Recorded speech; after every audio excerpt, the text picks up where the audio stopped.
বৃহস্পতিবার কোচবিহার শহরের শিক্ষক পল্লীর ময়দানে হিন্দু ঐক্য পরিচালক সমিতির সম্মেলনের ডাক দেওয়া হয়।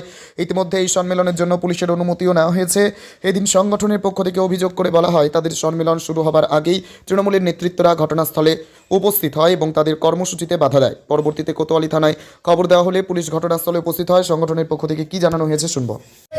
আমাদের কেন্দ্রীয় মিটিং থেকে আমাদের এই 8-9 দফার দাবির ভিত্তিতে আমরা এমডির কাছে যাচ্ছি। আজকে যদি আমাদের দাবিগুলো না মিটে তাহলে আগামী দিনে আমরা বৃহত্তর আন্দোলনে যেতে বাধ্য থাকবো।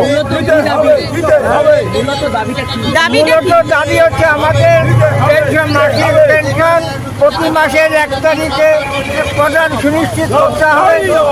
আমাদের পেনশনারদের মধ্যে যারা 80 বছর হয়েছে তাদের যে পেনশন বেনিফিট সেটা আবেদনপত্র ছাড়াই পেনশন বুকে যে জন্ম তারিখ আছে সেইভাবেই আমাদের ওই পেনশনের বেনিফিটটা দিতে হবে। কয় দফা দাবি আপনাদের? আমাদের 9 দফা দাবি।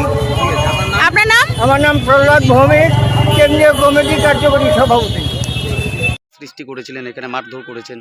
না, এরকম কোনো বিষয় নেই। আমরা আজকে সকালেই জানতে পারি যে এখানে একটা ওই হিন্দু জাগরণ মঞ্চ বা হিন্দু একতা মঞ্চের নামে একটা প্রোগ্রাম হচ্ছে, হিন্দুদের সম্মেলন হবে।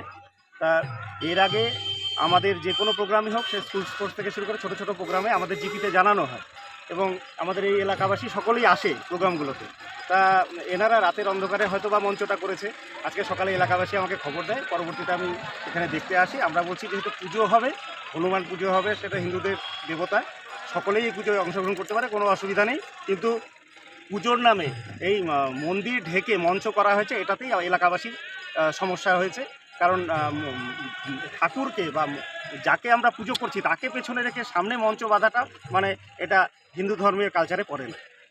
আপনারা কি সেটা বন্ধ করতে গিয়েছিলেন? বা না, আমরা বন্ধ করতে বলিনি, আমরা বলি পুজো হোক, কোনো অসুবিধা নেই, প্রয়োজনে আমরা সাহায্য করব, ফল বেলপাতা যেগুলো লাগে আমরা সহযোগিতা করব, কোনো অসুবিধা নেই।